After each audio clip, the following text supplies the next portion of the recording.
Welcome to China Gateway 360, connecting global businesses with China through insights, opportunities, and trends.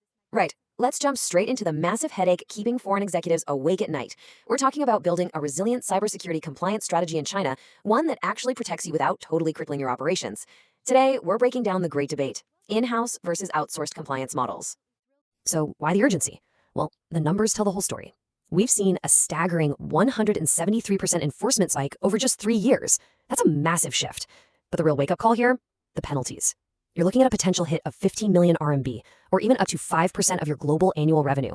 I mean, the financial and operational stakes are just astronomically high. This isn't something you can just brush off. It demands a rigorous, institutionalized response right from the executive level.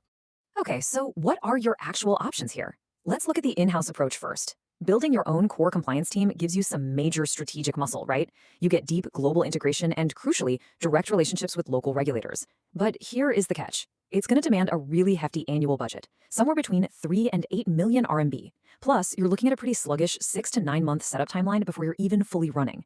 Now, contrast that with going fully outsourced. The appeal is obvious. You get a rapid 2 to 4 week deployment and much lower baseline cost to start out. But, and this is a massive but, you have to watch out for the contractual liability trap. If the authorities drop one of those massive fines we just talked about, your vendor's liability caps are absolutely not going to save you.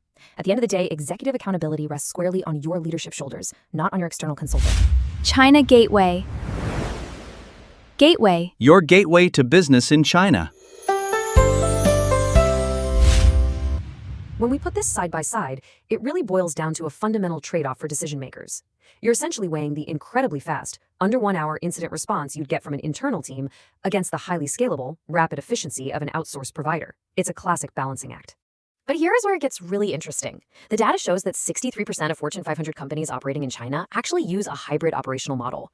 Think about it. Combining a lean internal core to maintain that crucial executive accountability while using outsourced layers to handle the heavy technical lifting. It is a fantastic way to perfectly balance top-down control with actual cost efficiency. So how do you apply this to your specific situation? Let's break it down into a few actionable scenarios. Say you're a market entrant, meaning your China revenue is sitting under 100 million RMB. In this case, your best bet is a fully outsourced setup. Engaging a specialized provider to run a comprehensive baseline assessment is just the smartest, most practical way to control your year one costs while making absolutely sure you meet basic compliance.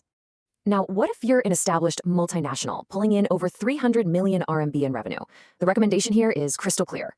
Go with that hybrid operational model. By building out that internal core, but choosing to outsource the highly specialized testing, you completely optimize your total compliance spend. You can expect that to land at a much more efficient 4 to 6 million RMB annually. Finally, there's the high-risk sector. If your operations involve handling highly scrutinized important data, having an internal certified data protection officer is just absolutely non-negotiable. You literally cannot skip that. The main takeaway here is that you absolutely must directly align your operational strategy with your company's specific risk profile. That's all for this China Gateway 360. Like and comment to receive materials from us. Thanks for watching, and we'll see you next time.